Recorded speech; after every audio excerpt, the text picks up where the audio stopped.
Hello, welcome back guys on my channel. So today I'm going to talk about is the Honkai tier list, which is based on the Prydwen.gg. So why am I talking about? Because Prydwen.gg is already added a new character which is already released in Honkai is none other than Dahlia herself. So Dahlia basically is a break support sub DPS where she provided a huge amount of break buff to the DPS where they can deal a more damage into the enemy. Besides, there is another unique mechanism she provides is that if the enemy does not have a weakness bar or the weakness bar does not break in, the break character can also deal damage, the same damage when they break enemies or break a stage. So that's a actually unique one, and that's also help the other break characters to do a damage beside breaking the toughness bar of that particular enemy. So she's actually pretty much good. So in that video I'm going to react where they place this character in there based on their tier list, and is it going to be good or is it really bad. Before starting this reaction, I want to tell you is that please don't Prydwen.gg take as seriously, because most of the times they give a valid or like a fact according to their opinion. Sometimes they do not, because most of the time their takes create a controversy between the communities. So from this Honkai Star case, I would say they are pretty much based, because most of the time these power creep heavy games meta shift really fast. Like it can be like within 4 months, it could be like 5 months. Most of the character have their life span around 1 to 2 months, but if that character is a really high sorted character like a Phanon type, Amorphous, Archon level types of character, that could be like 1 or 2 years. 2 years would be very much a stretch out. Most of the time 1 year can be the considered about the amount of time they can be relevant on the current meta or the upcoming meta. But in this game you cannot even decide which character could be the best future proof or which character you need to be pulled right now, because most all the characters are going to be the power creep by the next character. Even the support character are also having a competition between which can be the better one, because there is a one character which is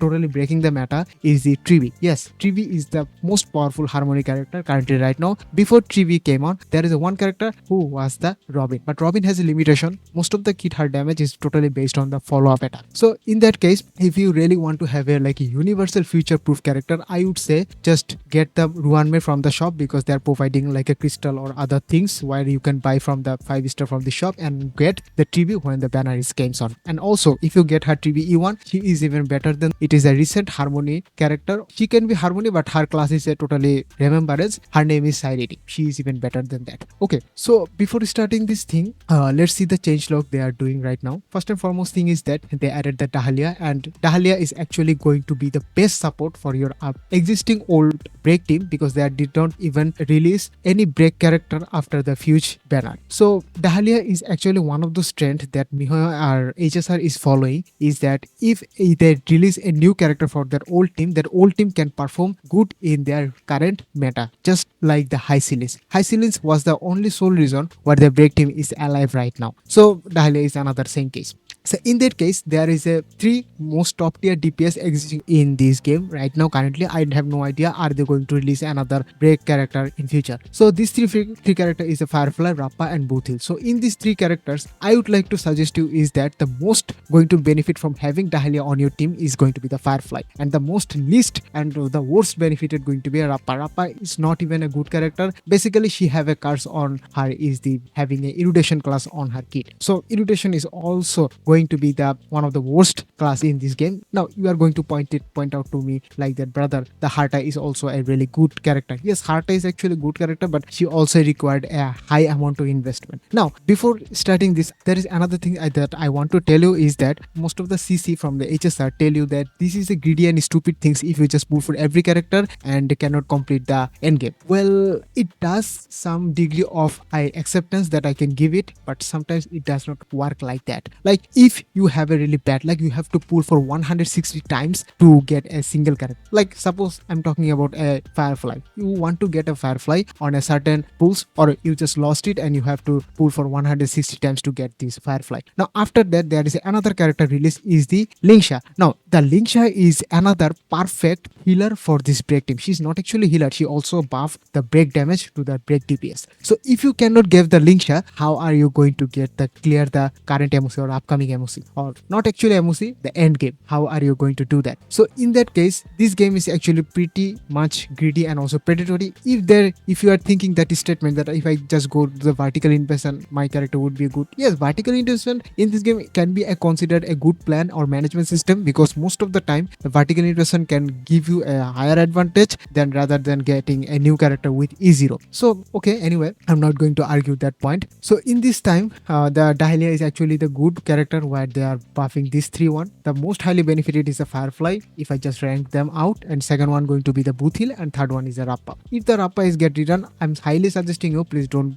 go for it, because Firefly is going to be the most highly sorted, going to be the best pick, because she does have a utility of many of them. Like she can survive on herself, she can heal herself, she can break damage herself, but the most highest break damage can dish out is the Buthil. Well, Buthil is a single target TPS. Well, his all the damage has comes from the single target. On the other hand, Firefly is a distraction when the enemy target will be the 3-1, so the damage will be the divided by the 3. So that's the thing of the Dahlia. Changelog is depending on that. I'm not even seeing that they are not even mentioning where they put it. I'm going to get my reaction where they are going to put her. So let's talk about another changes. Maide, I have no idea why Maide even exists. Maide is just an upgrade for Blade, and he does not have any kind of good mechanics. All he does is the auto gameplay.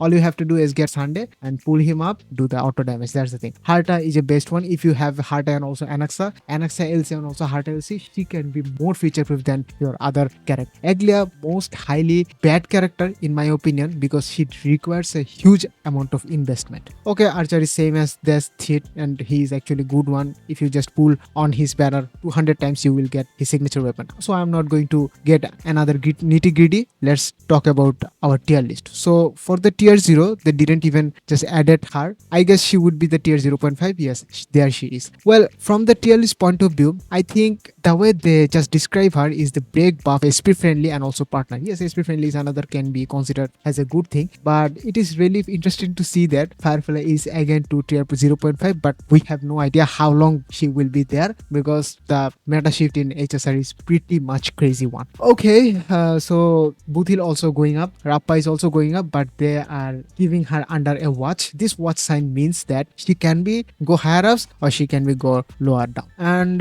Firefly also watch list, but she's not even lower down, she's going to be upper one, because from the next MOC, which is the Evil Firefly, comes on an MOC. She is a crit resistance boss mechanics, where this boss will be select a one character who can only crit on him during the battle. The other character will not have any kind of crit work on him. So that's the thing what that boss, and the other character are rest of them are going to be okay. Phenon is Phenon, plays Hycelin's face. The thing that I just really problem about is that Anaxa and also the March 7 Evernight, these two characters should not be tier 0. That's my hot take, because Anaxa required his signature weapon to output the highest damage potential, and also the March 7 Evernight, this character also required the other team member like the Castorice and also the Cyrene and also the Hyacinth. So if you don't have these things, I guess she cannot even have any of space to giving her max output potential.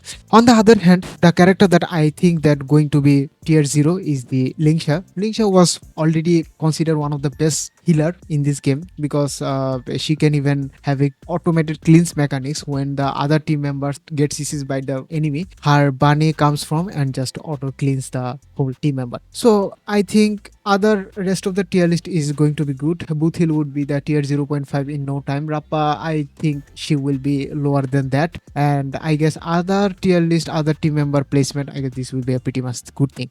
Silver Wolf, after her buff, when she use AoE attack instead of single attack, I guess she should be pretty much 0.5, but this current MOC is totally based on the Castoris and Phenon. If you don't have Castoris, Phenon, oh sorry, my bad, I'm dot 2. If you don't have this 3-1, this 3 premium team, I guess you cannot even clear the MOC unless your old character does have a pretty much good vertical investment, like if your H1 is E3, E4 or E6 or E2 with signature weapon, I guess you can even clear the current MOC or next MOC, because I saw most of the people are doing that. And Saber, are going to be much lower down, because distraction character with the AoE capability on their ultimate is really pretty much bad idea, just like the Phenon one.